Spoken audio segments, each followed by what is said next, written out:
ఏంటమ్మా నేనింత చెప్పినా తర్వాత తింటాను అంటున్నావు? ఏమ్మా నేను తెచ్చింది నువ్వు తినకూడదా? అయ్యో అలా ఏం కాదత్తయ్య గారు. మరి తిను ధరణి. తర్వాత తింటానని ఎందుకు అంటున్నావు చెప్పు. ఆ, అది ఇంతకు ముందే టాబ్లెట్ వేసుకున్నాను అత్తయ్య గారు. అరగంట వరకు ఏం తినకూడదు. తప్పించుకోవడానికి ఏదో ఒకటి భలే చెప్తావు.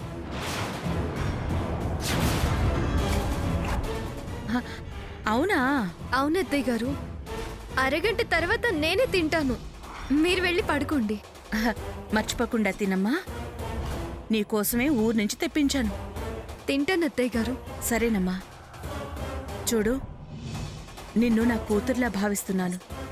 నీకేమైనా బాధుంటే నాతో చెప్పమ్మా, నా మనసులోనే పెట్టుకుంటాను. అలాంటిదేం లేదు అత్తయ్య గారు. సరేనమ్మా, మర్చిపోకుండా తిను. తినేసి వేళకి పడుకో. ఇప్పటికే చాలా లేట్ అయిపోయింది. జాగ్రత్త.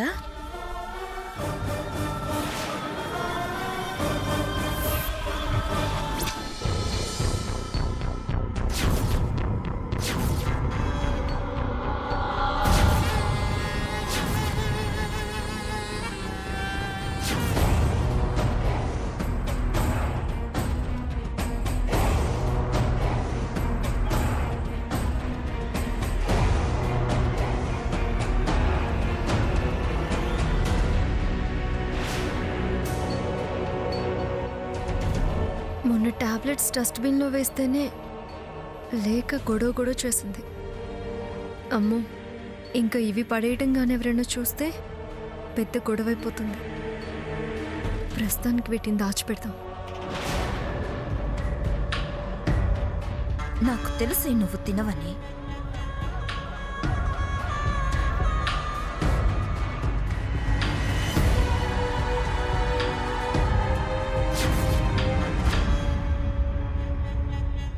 ఏమైంది? ఏముంది, మామూలే. తినలేదు, పక్కన పెట్టేసింది. అది ఎట్టి పరిస్థితుల్లోనూ ఏమీ తినదని నాకు తెలుసు. చూస్తుంటే దానికి బిడ్డను కండం ఇష్టం లేదనిపిస్తుంది. ఇదే విషయాన్ని ఆదిత్యకి మనం తెలిసేలా చేయాలి. ఎలా? దాని మీదున్న ప్రేమ పోవాలి. నా వారసుడే కాదనుకుంటావా అని దాన్ని మెడపట్టుకు బయటికి గెంటేయాలి. అలా జరిగితే నా లైన్ క్లియర్ అయిపోతుంది. అప్పుడు ఆదిత్యతో నీ పెళ్లి జరిగేలాగా నేను ప్లాన్ చేస్తాను. కానీ ఇప్పుడేం చేయాలన్నా అది నువ్వే చేయాలి. నేను స్వామీజీ మాటను దాటి ఏమీ చేయలేను. డోంట్ వరీ అత్త, నేను చూసుకుంటాను కదా.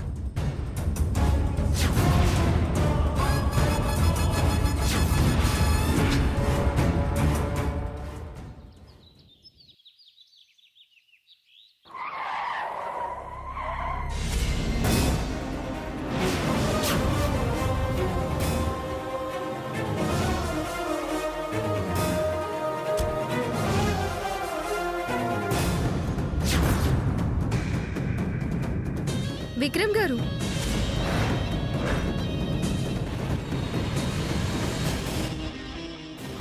ఏంటి ఇలా వచ్చారు?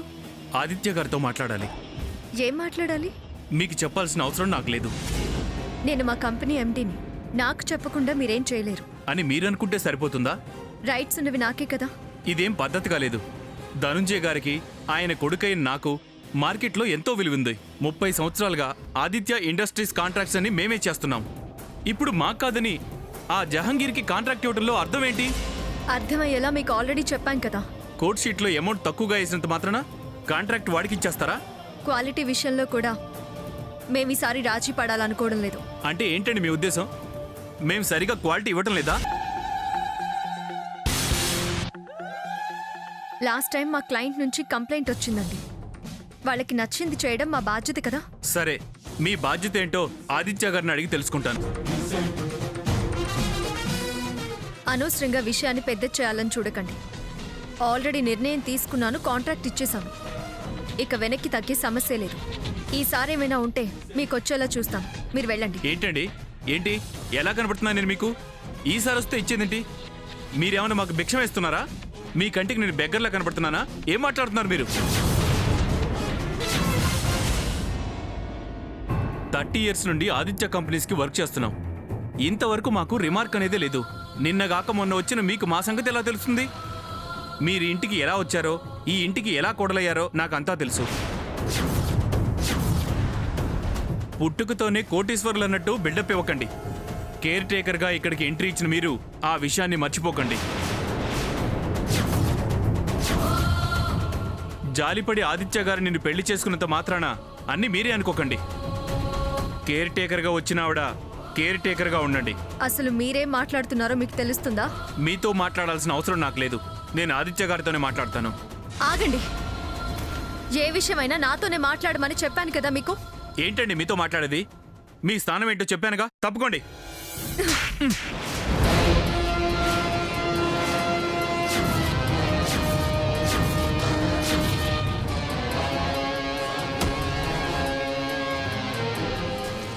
చెప్తుంటే అర్థం కావడం లేదా నీకు?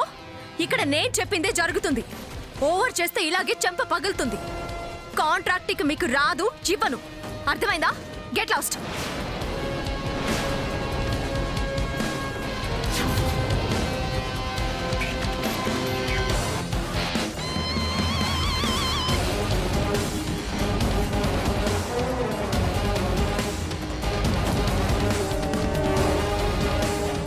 విక్రమ్, ఏం జరిగింది?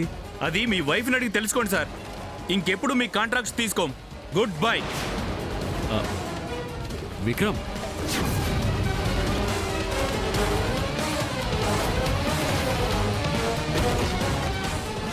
ఏం జరిగిందరని? విక్రమ్ మీద ఎందుకు చేసుకున్నావు?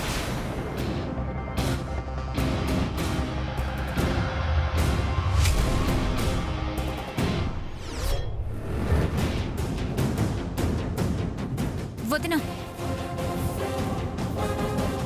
ఇలా అంటున్నానని తప్పుగా అనుకోవద్దు. నువ్వు ఇలా ప్రవర్తించడం ఏంటి? అన్నయ్య చాలా బాధపడుతున్నా. ఆపుతావా?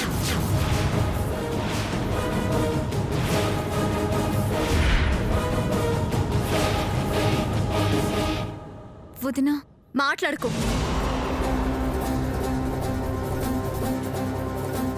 పెద్ద చెప్పొచ్చింది. ప్రతి వాళ్ళకి నేనంత లోకుగా కనిపిస్తున్నానా? ఎవరికి ఇష్టం వచ్చిన సలహా వాళ్ళు ఇస్తున్నారు.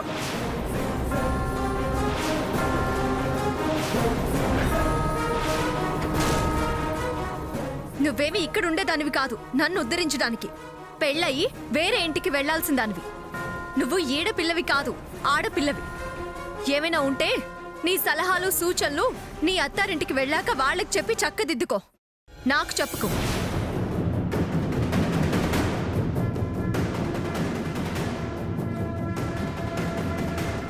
ఏంటి ధరణి, ఇప్పుడు తన మీద ఎందుకు అరుస్తున్నావు? నాకు నీతులు చెప్తుంటే అరవకుండా ఉండాలా?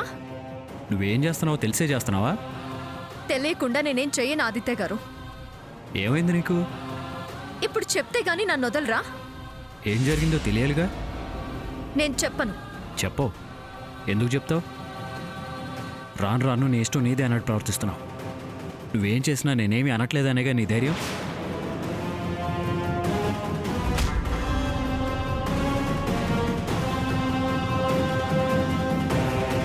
ముప్పై ఏళ్లుగా ధనంజయ్ గారితో మనకు అనుబంధం ఉంది. వాళ్ళు మనలాగే సొసైటీలో పలుకుబడి ఉన్నవాళ్ళు, మర్యాదస్తులు. అలాంటిది అసలు విక్రమ్ని ఎందుకు కొట్టావు? కొట్టాల్సిన అవసరం ఏమొచ్చింది? నేను చెప్తే మీరు అతన్ని చంపేస్తారు. అలా జరగకూడదని. నిన్నే అడిగేది. చేసుకోవాల్సిన అవసరం ఏమొచ్చింది? బావ అడుగుతున్నాడు కదా, చెప్పు. నువ్వు నోర్మయ్.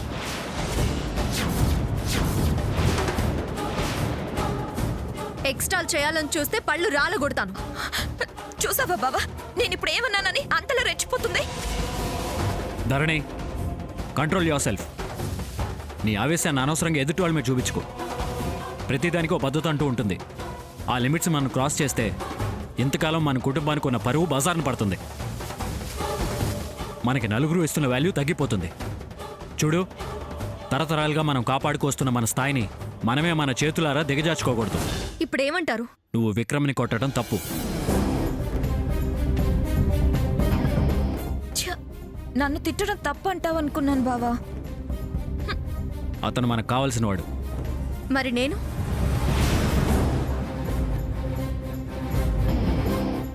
చెప్పండి, మరి నేనెవరు? మీకు కావాల్సిందాన్ని కానా? ధరణి, నేను అంటుందేంటి, నువ్వు చెప్తుందేంటి? ప్రతి మాటకి రెండు అర్థాలు వెతకడం కరెక్ట్ కాదు. మీరు నా స్వేచ్ఛని హరించాలని చూడడం కూడా సరికాదు. ఏం మాట్లాడుతున్నావు? ఇప్పుడు మన కంపెనీ వ్యవహారాలన్నీ చూస్తుంది నేను. అక్కడి డెసిషన్స్ తీసుకోవాల్సింది నేనే. క్వాలిటీ కోసం కొన్ని నిర్ణయాలు తీసుకోవాల్సి వస్తుంది. తీసుకునేటప్పుడు నన్ను ఒక మాట అడగాలి కదా. మిమ్మల్ని డిస్టర్బ్ చేయడం ఎందుకు అనుకున్నాను. నా నిర్ణయాలకి మీరు విలువిస్తారనుకున్నాను. కాదని ఇప్పుడేగా తెలిసింది. ధరణి, నేను చెప్పేది నీకు అర్థం కావట్లేదు. నేను అన్నదానికి అర్థం నువ్వు అనుకున్నది కాదు. కాదని మీరు అన్నంత మాత్రాన అర్థం మారదు. ధరణి,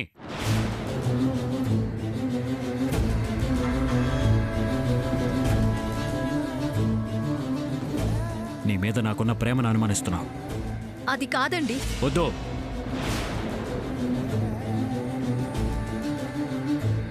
ఇంకేం చెప్పొద్దు, నేను తట్టుకోలేను. ఛా!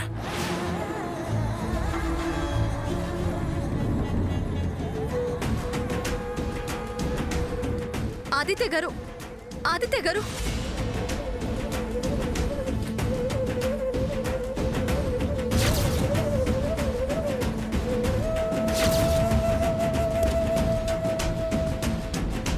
ఆదిత్య గారు, ఆగండి. ఆదిత్య గారు, ఆదిత్య గారు, ఆగండి.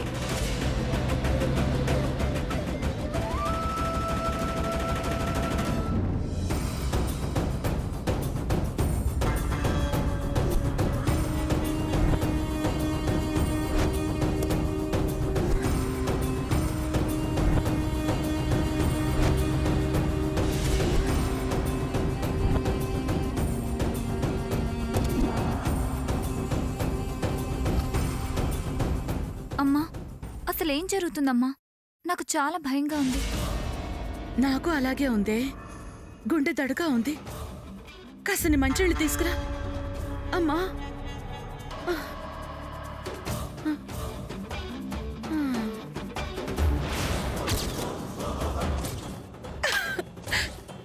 ఇప్పుడు నా మనసుకి ప్రశాంతంగా ఉంది.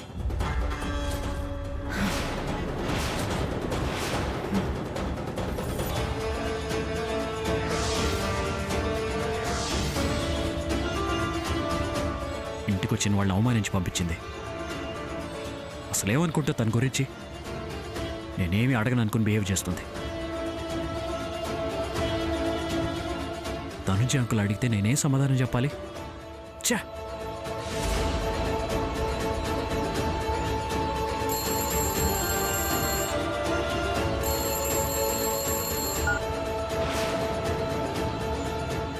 కట్ చేస్తున్నారేంటి? చేసినంత చేసి ఇప్పుడు మళ్ళీ ఫోన్ చేస్తుంది.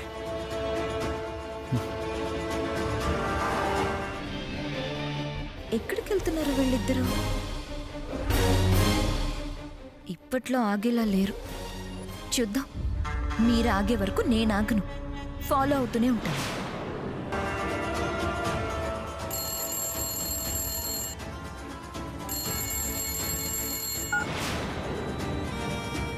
అచ్చో, కట్ చేస్తున్నారండి. ఆదిత్య గారికి నా మీద చాలా కోపం వచ్చినట్టుంది. ఇప్పుడు ఏం చేయాలి? ఎక్కడికి వెళ్తున్నారు? ఇప్పట్లో ఆగేలా లేరే.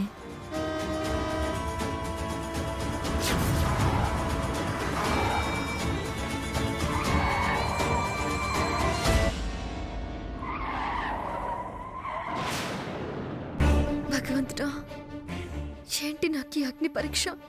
ఆదిత్య గారు ఎక్కడికి వెళ్తున్నారు? ఇదేంటి రోడ్డు మీద కారు ఆపేసింది?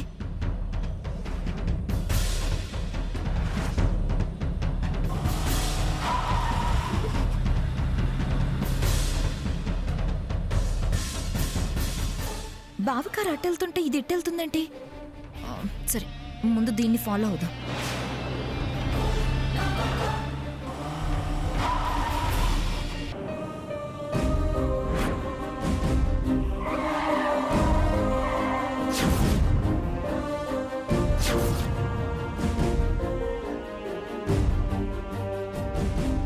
నమస్కారం స్వామి. కూర్చో అమ్మా. స్వామి, నా భర్తను బ్రతికించుకోవడం కోసం మీరు చెప్పినట్టే చేస్తున్నాను. నా ప్రయత్నంలో సమస్యలు వస్తున్నాయండి. నా భర్త నా ప్రవర్తనతో మనసు విరిగిపోయి కోపంలో ఎక్కడికో వెళ్ళిపోయారు. ఆయనకేమైనా అవుతుందేమోనని నాకు చాలా భయంగా ఉంది స్వామి. మీరే నాకు సహాయం చేయాలి. ఆందోళన చెందకు తల్లి, ఇలాంటివి జరుగుతూనే ఉంటాయి.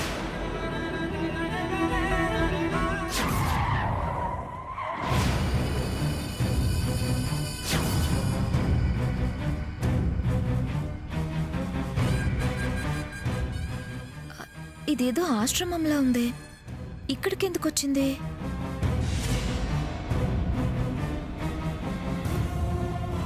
ఇప్పుడు నీ భర్తకొచ్చిన ప్రమాదమేమీ లేదు. ఆపద పొంచి ఉన్నదల్లా నీకే.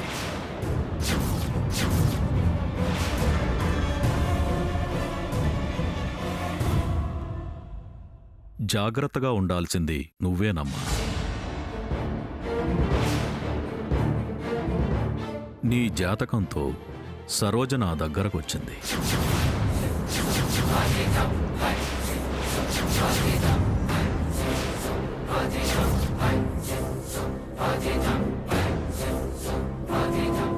మా అత్తగారా? అవునమ్మా, ఆవిడకు నీ మీద మిత్రత్వం లేదు, శత్రుత్వం ఉంది.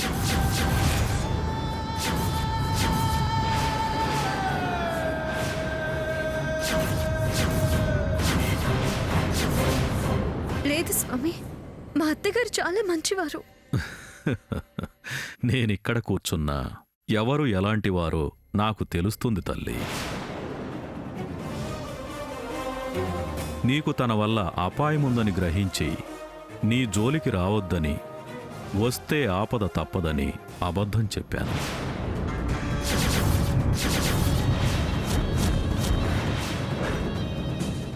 అబద్ధమా? ఇతను చెప్పిందే నిజమని అత్తేమో భయపడిపోతుంది. అసలేం జరుగుతుంది ఇక్కడ? మొత్తం వినాలి. నేను నమ్మలేకపోతున్నాను స్వామి. మా అత్తగారిని నేను ఎంతో నమ్మాను. ఆవిడ కూడా. కాలం కలిసి రానప్పుడు తాడు కూడా పామై కరుస్తుందంటారు కదా, ఇది అంతే. నువ్వు ముందు అది తెలుసుకో. జరుగుతున్న వాటిని తలుచుకుని ఏడిస్తే లాభం ఉండదు తల్లి. వాటిని ఎలా ఎదుర్కోవాలో ఆలోచించు, పరిష్కారం దొరుకుతుంది. భయపడాల్సిన అవసరం అయితే ఏమీ లేదమ్మా, నీకంతా మంచే జరుగుతుంది. ఎవరమ్మా నువ్వు? చంద్రలేఖని. ఏం కావాలి?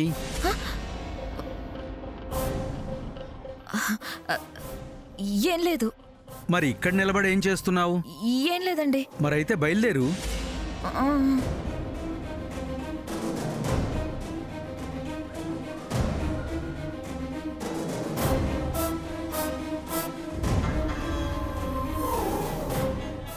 విషయం వెంటనే అత్తకు చెప్పాలి.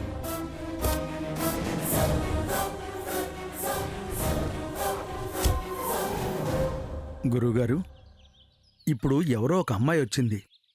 పేరు చంద్రలేఖట.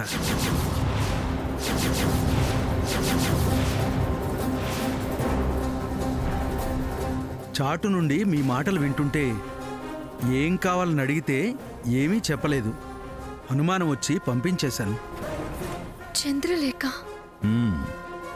నీ మరో శత్రువు. వీళ్ల గురించి నువ్వేం ఆలోచించకు. నీ దృష్టంతా నీ వ్రతం మీదే పెట్టు. మీ భార్యాభర్తల మధ్య వచ్చిన మనస్పర్ధలంటావా, అవి కలకాలం ఉండవు.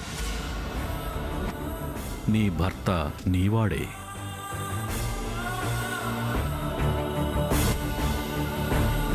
స్వామి, మా అత్తయ్య గారు కూడా మారిపోయారు అంటే నమ్మలేకపోతున్నాను. నిజం నిష్ఠూరంగానే ఉంటుందమ్మా. బాధగా ఉన్నా నమ్మాలి. మిగిలిన విషయాల గురించి ఆలోచించకు. నీ కర్తవ్యం నీ భర్తను కాపాడుకోవడమే. ఆ ప్రయత్నంలోనే ఉండు. వ్రతాన్ని నిష్టగా చెయ్యి. పట్టుదలగా ఉంటే గెలుస్తావు. మంచెప్పుడూ ఓడిపోదమ్మా. నీ భర్తకేం కాదు. ఇక నువ్వు ఇంటికెళ్ళు, అతనొస్తాడు.